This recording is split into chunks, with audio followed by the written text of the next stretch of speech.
A lot of people wasting energy right now as we speak. Do you like to waste energy?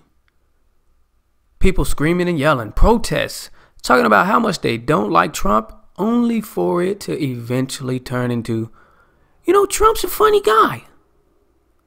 How does something like that happen? And I know you're saying, no, that'll never happen. Well, I'm sure a lot of you would have said that about Bush, and I see it happening right now. I'm sure a lot of you would have said that about McCain, and I see it happening right now. What am I talking about? Oh, well, you said McCain was a great guy. You're acting like Bush is a great guy now. But you don't remember 9/11? Just because he has a little friendship with Michelle Obama? This is a public relations campaign. Now, they might really be friends. Who knows? But the way it's being marketed to you, you think it's something that you're figuring out. Oh, I noticed that Bush gave her candy. I noticed that. Me noticed. No, Joker. They know what they doing. Bush know what he doing. Michelle Obama know what she doing. So then they run these puppets dry, either getting you to love them or hate them during their time as puppet in charge. And the ones that allegedly don't like them are eventually turning to them. What? Don't you see something wrong with that? So we're going to go ahead and look at how it's done, because they're going to do it to you again. Remember that. And we're going to see how they do it with the Rockefellers. The Rockefellers are seen as philanthropic. These guys give all their money to charity. They really care, and they do all these nonprofits. There's a reason behind that. It's because they do so much dirt that they want this philanthropy to try to mask all the dirt that they've done. And you would try to say, oh, it's a conspiracy or something. No, Joker, this is verifiable fact.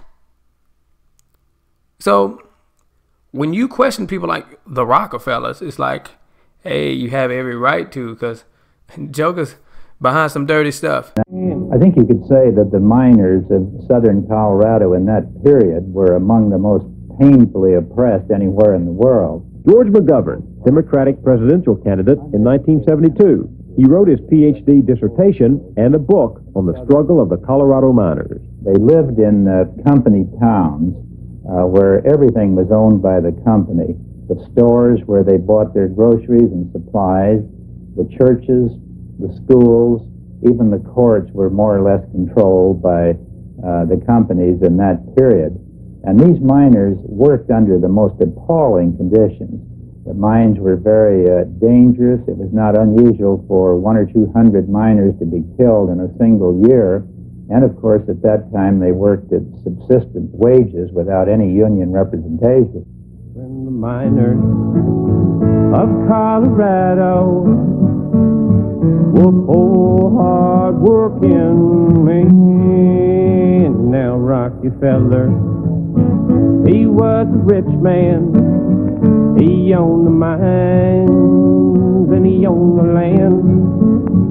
He wrote the law book for Colorado, and the sheriff was his right hand. United Mine Workers moved in an effort to organize the coal field when the major coal companies refused to meet with the union representatives. The strike was called, and about 13,000 miners and their families moved out of the company towns, moved into tents that were provided by the union. Will the miners, they took to striking for union and the living wage. Strikers did not have a very high standing in the eyes of the American public when this strike began in 1913. It was just generally taken for granted that if you were on strike, you were unappreciative, you were undisciplined, you were under the control of sinister foreign influences,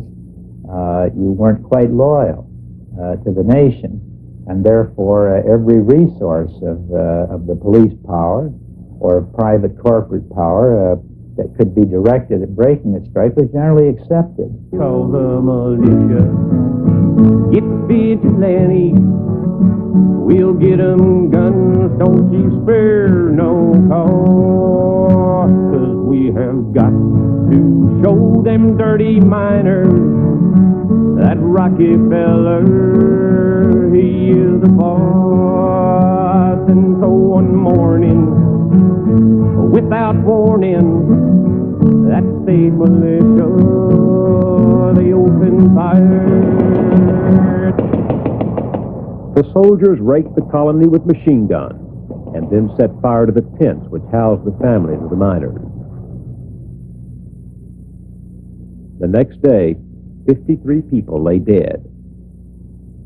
Among them, the charred bodies of 13 women and children pulled from the ashes of their homes.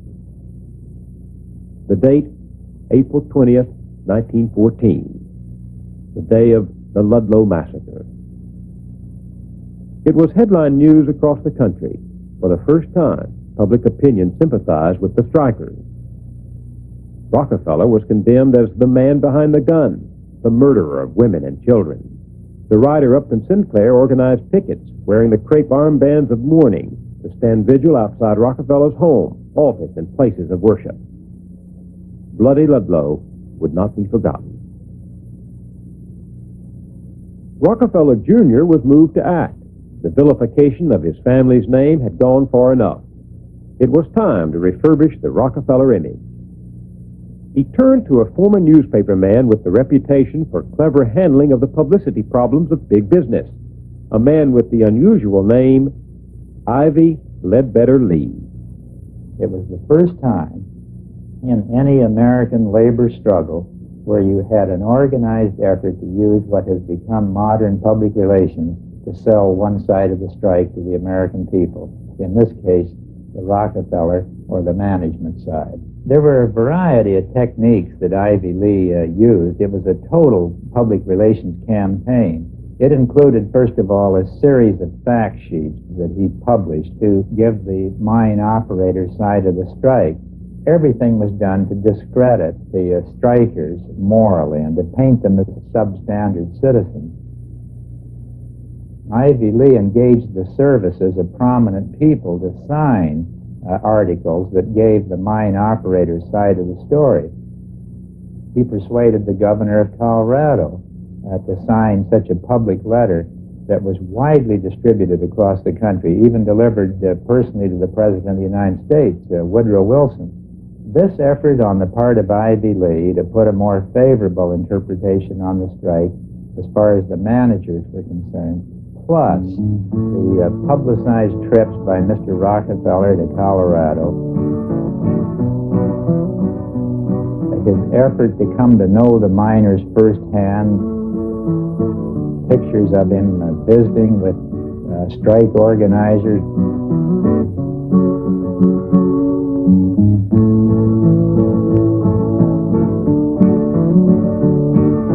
talking with the miners and their families, asking the mothers about the conditions in the homes, asking the miners about the conditions underground.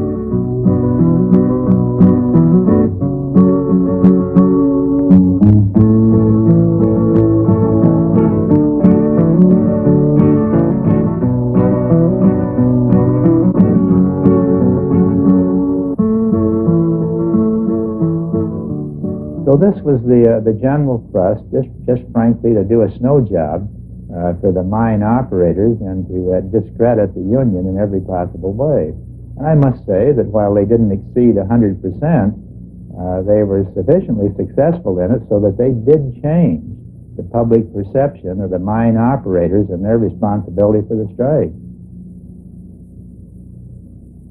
It's a lot cheaper for Rockefeller and his colleagues to pay Ivy Lee $1,000 a month to give them a new face than it would be to address the grievances of pay that was too low, hours that were too long, mines that were unsafe, housing that was substandard, and all the rest. Redsilverj, all I gotta say.